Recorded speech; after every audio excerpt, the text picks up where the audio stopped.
100 million doses in 100 days. That is the goal of the Biden administration. The president-elect laying out his plan on how to get there last night, calling the vaccine rollout, at least the initial phase, in his words, a dismal failure. Let's bring in Anjalee Khemlani, who is following that story for us today. Anjalee, how quickly can this administration pivot its operations, just given where we have been in the vaccine process over the last few months? Well, we know that they had initially come out, I believe it was at the very start of this month, saying that part of the goal was to really roll out all the vaccine doses that were available and not use the Trump administration's goal of, keeping doses for reserve.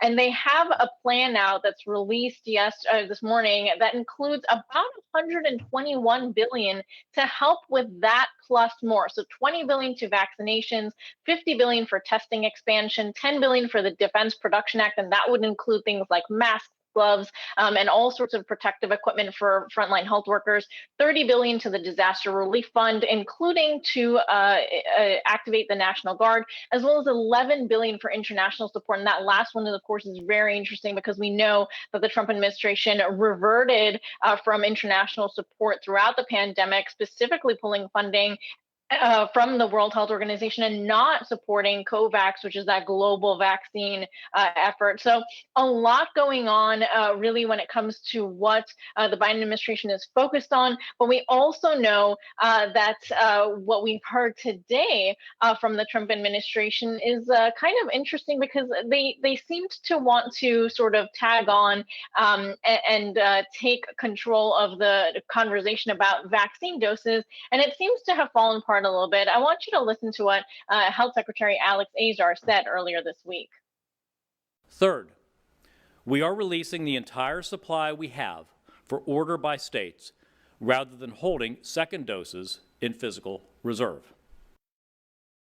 So as you heard, he was talking about sort of the same thing the Biden plan was talking about, which is releasing all doses. But what we've learned today from the Washington Post is that, in fact, the administration has already released doses. Now, they do say that they have more supply, coming in, and there's more clarity and structure and reliance. They're able to rely on the numbers they're getting for supplies.